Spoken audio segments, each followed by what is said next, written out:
Hi friends, and welcome to another Tuesday travel vlog where I post a video every Tuesday about the fun things that I've seen and the cool places that I've been as I travel my way across country. Don't forget to click like, subscribe, and the bell notification so you can get notified of all of my great videos. Today's Tuesday vlog is going to be about the Grand Canyon. I have been wanting to see the Grand Canyon for a very long time. It is definitely one of my bucket list items, and I have been trying to figure out the best way to do it. And I decided this was it. I was going to hop in my RV and travel cross country and get myself to the Grand Canyon. Last night I spent the night at the National Forest, which is just south of the Grand Canyon. In the National Forest, they allow dispersed camping. That means you can literally just park in and camp for the night. It's free, but there is nothing here. I am quite literally in the middle of just a gigantic forest.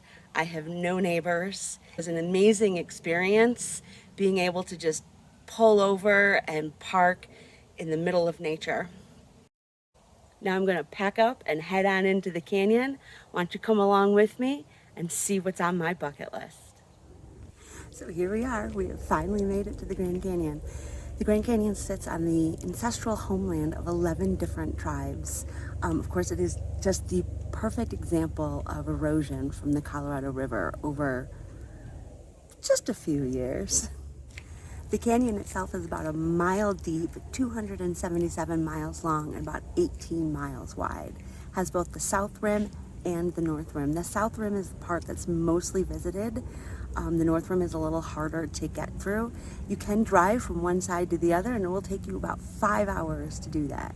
So I'm currently sitting on the Mather Trail on the south rim, and we're gonna go for a walk along the rim and see what we can find.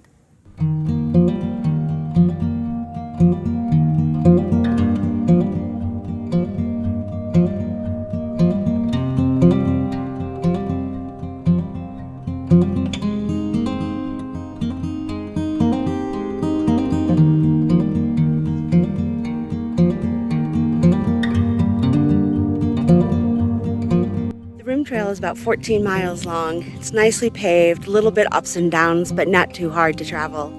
There's also shuttle bus stops along the way, so in case you get tired, they can take you to another spot or take you back to the visitor center in your car. As you're walking the trail, it's easy to forget to look away from the canyon and experience the actual natural life that can also be found here, such as this beautiful animal known as a watapi, related to the elk. There are parts of the rim trail which are nicely secluded. I'm currently in a part of it, and there are no other people around. So it's nice to be able to get away from the visitor center if you can, and just be able to enjoy it.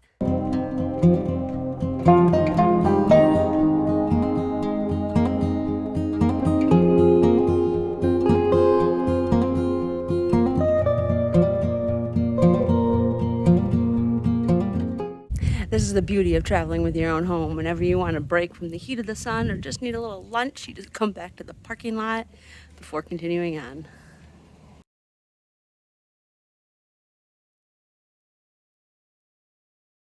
So they say that half the park is after dark. The Grand Canyon National Park is open 24 hours a day, and not many visitors will come here at night.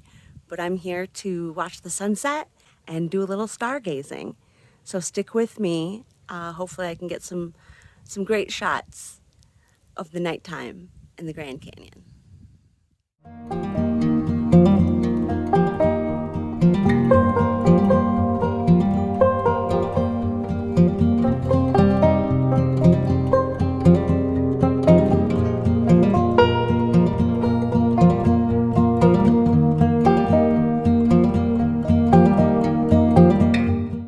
So I've been out here stargazing, standing out at Mather's Rim over the Grand Canyon. There's about maybe less than 20 people that hung out after sunset to watch the stars. Each one of us using a different app on our phone to be able to see them. I use Sky Map.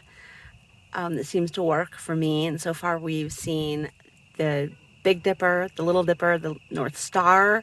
I've seen Cassiopeia, as well as Jupiter.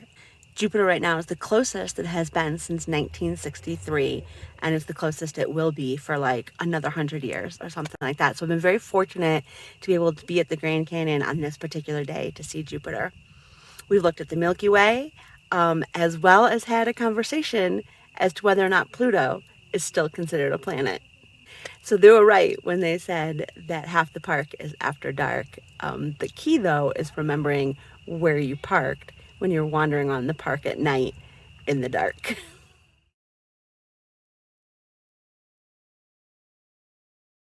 One of the things I've been wanting to do at the Grand Canyon is go rafting on the Colorado River. Of course, the Colorado River is what formed the Grand Canyon over the 6 million years and now sits down at the bottom. It is known that some of the views of the Grand Canyon are best when you're actually in the canyon rather than just standing on top. Not that my views from on top, as you've already seen, have just been fantastic. This is going to be a whole different experience. Most rafting trips on the river are multiple days. They run anywhere from 2 days to 2 weeks. I was fortunate enough to find a 1 day rafting trip.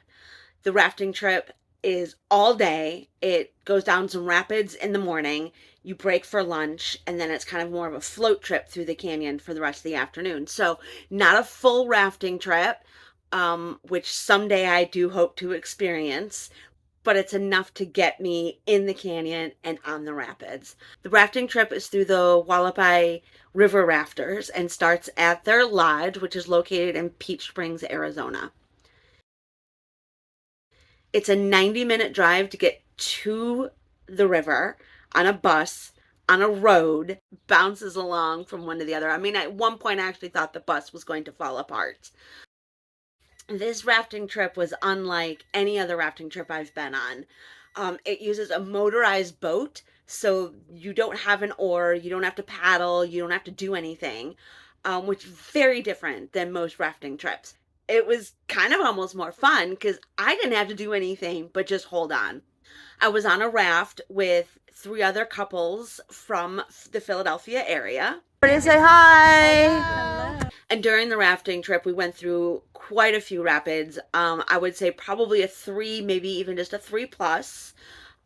So nothing too crazy, but enough to give you that fun, that thrill, and to get you very wet.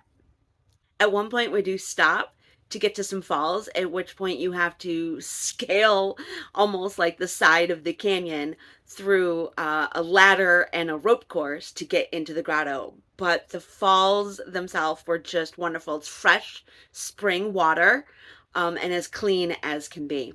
Continuing on down some rapids, we then get to a place where we break for lunch. I am literally standing in the Grand Canyon. As you can see, that is the Colorado River, and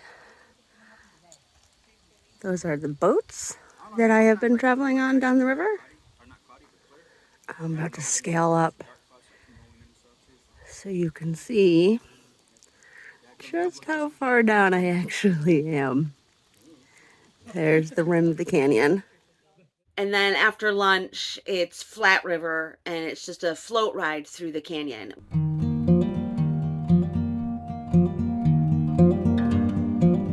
The Colorado River on this particular day was very muddy.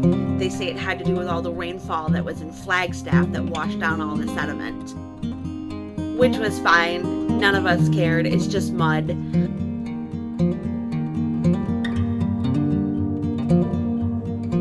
On the float trip, when you're going through the canyon, at one point you stop and you're like, you forget you're in the Grand Canyon, and you just remember that for a minute, and you just look at these amazing views, and it's just to know how fortunate I am to be able to experience this particular trip.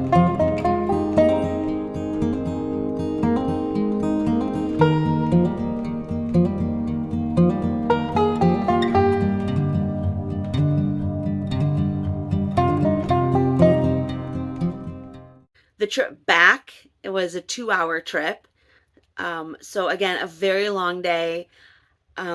We left the lodge at 8 a.m., was on the river by 10:30, and off the river at about 3:30, at which point we got back to the lodge about 5:30. So a very long day, very full of some wonderful views, some great people on my raft. Not at all the trip that I would have expected, but again, just once in a lifetime. Thanks for traveling with me as I experienced one of our nation's greatest natural wonders, the Grand Canyon, as we enjoyed the trip from both the top of the canyon as well as from the bottom on the Colorado River. Be sure to check out my other Tuesday travel blogs and come back next week to see where my adventures take me as I travel cross country. I will see you next Tuesday.